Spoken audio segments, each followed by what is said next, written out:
isu kenaikan jumlah PPN yang awalnya dari 11% menjadi 12% yang ini dilakukan oleh pemerintah menjadi kabar yang menarik banyak perhatian masyarakat. Walaupun hanya naik sejumlah 1%, namun dampaknya terhadap perekonomian itu cukup besar. Dampak dari kenaikan PPN ini dapat dirasakan oleh seluruh masyarakat Indonesia, mulai dari pusat, daerah, hingga ke sampai rumah tangga. Lalu, apa sih urgensi pemerintah ingin menaikkan jumlah PPN ke 12%? Nah, jadi tujuan pemerintah dari menaikkan jumlah PPN ini tidak lain dan bukan hanya yaitu untuk menambah dan atau meningkatkan pendapatan pemerintah melalui pajak bertambah nilai ataupun PPN yang nantinya akan dialokasikan untuk membiayai program-program pembangunan strategis yang ingin dicapai oleh pemerintah. Nah, selain itu, pemerintah juga ingin mengurangi ketergantungan negara terhadap utang sebagai modal pembangunan program strategis, di mana dengan kenaikan jumlah PPN menjadi 12% ini diharapkan akan meningkatkan APBN dalam menghadapi tantangan perekonomian global. Karena lebih dari 80% APBN itu berasal dari serapan pajak, bea, dan cukai dari masyarakat. Nah, penambahan pendapatan yang didapatkan oleh pemerintah ketika meningkatkan PPN ke 11% ini sebanyak 60,76 triliun dalam tahun 2022. Pemerintah menargetkan penambahan pendapatan dari PPN apabila dinaikkan menjadi 12% diperkirakan sejumlah 75 hingga 80 triliun per tahun. Kebijakan kenaikan PPN ini sebenarnya bagus apabila anggarannya itu digunakan untuk belanja yang produktif, yang efisien dan efektif dan efisien. Namun banyak masyarakat yang merasa enggan untuk menerima kenaikan PPN ini karena dianggap akan menambah beban bagi masyarakat. Nah, efek dari perubahan harga output yang terdampak karena kenaikan jumlah PPN yang menjadi 12% ini akan mempengaruhi perekonomian negara. Salah satunya yang akan terpengaruh adalah harga barang dan jasa dalam negeri. Dengan adanya kenaikan jumlah PPN menjadi 12% akan mempengaruhi produksi barang dan jasa yang membuat harga dari faktor input produsen akan naik. Yang membuat produsen mau tidak mau harus menaikkan harga dari output barang atau jasa yang dihasilkannya agar tidak rugi. Di mana apabila harga outputnya naik, maka minat atau jumlah permintaan terhadap output akan turun. Hal ini membuatkan kondisi perekonomian di pasar juga akan terganggu, yang akan berdampak ke produsen yang mengalami penurunan pendapatan atau bahkan mengalami kerugian yang membuat produsen harus mengurangi salah satu faktor produksinya, yaitu dengan melakukan PHK. Selain itu, kenaikan PPN ke 12% juga berpotensi mengakibatkan inflasi. Hal ini diakibatkan oleh konsep cost push inflation, yang dimana jika terjadi kenaikan biaya produksi maka jumlah output yang dihasilkan akan berkurang, yang akan membuat harga dari barang dan jasa yang dipasarkan akan jadi lebih tinggi karena biaya produksi lebih tinggi dari sisi penawaran. Apakah kenaikan PPN tersebut mempengaruhi konsumsi rumah tangga? Jawabannya adalah iya. Kenapa? Karena ketika pajak naik, maka biaya produksi perusahaan akan lebih mahal. Untuk menghindari kerugian, maka perusahaan tersebut akan menyesuaikan harga jual outputnya, sehingga konsumen akan membayar dengan harga yang lebih mahal. Barang yang dulu sering kita beli kemungkinan saat ini itu harus dikurangi. Ya, contohnya, misalkan kita biasanya itu mengkonsumsi salmon 3 kali dalam sebulan, tapi karena ada kenaikan harga, kita mengurangi konsumsi tersebut menjadi 1 kali dalam 1 bulan. Nah, harga yang lebih tinggi ini membuat uang yang kita punya saat ini tidak cukup untuk membeli sebanyak sebelumnya, sehingga pendapatan real masyarakat akan turun. Selain itu, adanya penurunan konsumsi masyarakat mengakibatkan omset perusahaan menurun, dan mau tidak mau perusahaan tersebut harus menurunkan skala produksinya. Nah, ketika skala produksi turun dan faktor produksi tetap sama, maka tidak menutup kemungkinan perusahaan tersebut akan mengalami kerugian. Nah, untuk menghindari hal tersebut, maka perusahaan akan mengurangi faktor produksi yang paling fleksibel, yaitu tenaga kerja. Perusahaan akan melakukan PHK yang menyebabkan masyarakat kehilangan pekerjaan, sehingga pendapatan per kapita masyarakat akan turun. Nah, semua efek dari kenaikan PPN tadi, mulai dari naiknya harga, turunnya pendapatan, daya beli masyarakat, hingga produksi perusahaan, berdampak pada permintaan agregat dalam perekonomian. Perubahan tersebut kemudian digambarkan melalui pergeseran kurva AD.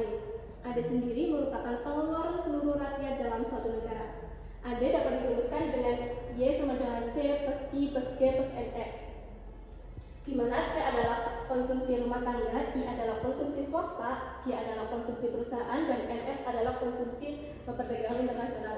Seperti yang sudah dijelaskan tadi, bahwa ketika PPN naik, maka pendapatan masyarakat akan turun, menyebabkan konsumsi ini juga akan turun. Nah, ketika konsumsi turun, maka AD juga akan ikut turun. sehingga kurva AD akan bergeser ke arah kiri.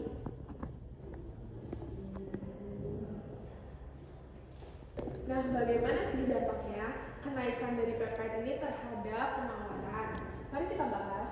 PPN adalah pajak konsumsi, bukan pajak produksi. Namun, kenaikan PPN ini dapat berpengaruh terhadap sisi penawaran juga loh. Produsen barang mewah harus menyesuaikan sistem harga, administrasi, dan juga proses distribusi. Hal ini menambah biaya jangka pendek. Kenaikan PPN 12% membuat harga jual barang menjadi lebih mahal. Jika permintaan melemah, perusahaan mungkin mengurangi produksi dalam jangka pendek menyebabkan skala produksi mengecil, sehingga biaya per unitnya akan naik. Selanjutnya, pengaruh kenaikan PPN terhadap pendapatan sebuah negara.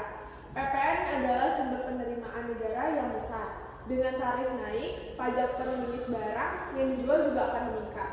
Jika penurunan permintaan tidak terlalu besar, maka pendapatan negara akan meningkat. Namun, barang mewah ini memiliki elastisitas permintaan yang tinggi. Konsumen akan sensitif terhadap harga.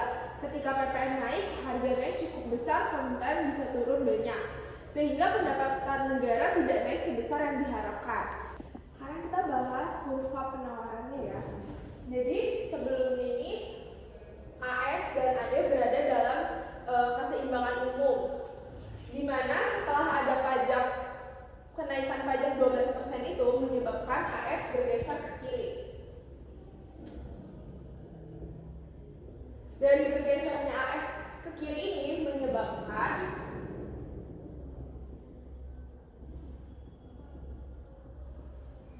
harga menjadi lebih tinggi dan juga outputnya menjadi lebih sedikit. Selanjutnya, ada dampak positif dari kenaikan pajak 12%.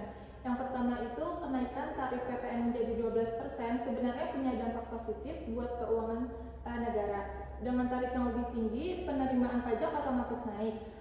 Dan ini membuat APBN jadi lebih kuat. Nah, APBN yang kuat itu penting karena seluruh anggaran negara pada dasarnya dipakai untuk program yang tujuannya menyejahterakan masyarakat. Dana tambahan dari PPN ini biasanya dialokasikan ke hal-hal yang langsung ngaruh ke kehidupan kita. Salah satunya pembangunan infrastruktur, misalnya pembangunan jalan, jembatan, transportasi publik, sampai fasilitas umum lainnya. Infrastruktur yang baik itu efeknya besar banget, aktivitas masyarakat lebih lancar, biaya logistik lebih murah, dan peluang ekonomi jadi lebih terbuka. Yang kedua itu, kenaikan dari tarif PPN ini juga punya peran penting dalam menjaga stabilitas ekonomi dan sosial negara. Kenapa? Karena dengan tarif yang lebih tinggi, penerimaan pajak otomatis ini ikut naik. Penerimaan pajak yang meningkat ini bakal langsung berdampak pada naiknya tax ratio, yaitu rasio yang menunjukkan seberapa besar pendapatan pajak dibandingkan dengan total PDB suatu negara kalau tax ratio itu tinggi. Itu artinya negara punya sumber pendanaan yang lebih kuat dan lebih mandiri. Dengan pendanaan yang stabil, pemerintah jadi punya ruang yang lebih luas untuk merancang anggaran, menjalankan program sosial, dan membiayai pembangunan. Pada akhirnya, stabilitas ekonomi dan sosial bisa lebih terjaga karena pemerintah memiliki kekuatan fiskal yang cukup untuk mengatasi tekanan ekonomi, menjaga pelayanan publik tetap berjalan, dan memastikan program-program kesejahteraan tetap berlanjut. Yang ketiga itu, ketika penerimaan negara naik, posisi APBN otomatis jadi lebih kuat. Defisit anggaran yang biasanya harus ditutup dengan meminjam kini bisa berkurang karena pemerintah punya dana yang cukup dari penerimaan pajak. Dengan defisit yang menurun, pemerintah nggak perlu lagi terlalu sering mengambil pinjaman luar negeri untuk menutup kekurangan anggaran. Ini penting banget karena ketergantungan pada utang luar negeri ini bisa bikin ekonomi kita rentan, apalagi kalau kondisi global sedang enggak stabil atau nilai tukar lagi melemah. Selanjutnya, kesimpulan dari pembahasan yang sudah dijelaskan dari awal tadi, dapat kita simpulkan bahwa kenaikan PPN dari 11% ke 12% itu merupakan upaya pemerintah untuk menaikkan APBN, meningkatkan pendapatan negara, serta mengurangi ketergantungan terhadap utang. Tambahan penerimaan yang ditargetkan sebesar 75-80 triliun per tahun ini diharapkan mampu membiayai pembangunan strategis dan meningkatkan kapasitas fiskal negara di tengah tantangan ekonomi global. Namun, kebijakan ini juga membawa dampak ekonomi yang tidak dapat diabaikan. Kenaikan tarif PPN mendorong naiknya harga barang dan jasa, menurunkan daya beli masyarakat, serta berpotensi mengurangi konsumsi. Jika konsumsi melemah, produsen dapat mengalami penurunan pendapatan yang berujung pada pengurangan produksi, bahkan PHK. Dampak tersebut terutama terasa pada barang-barang yang elastis terhadap harga, termasuk barang mewah. Secara keseluruhan, kebijakan kenaikan PPN menjadi 12% ini memiliki sisi positif dan negatif.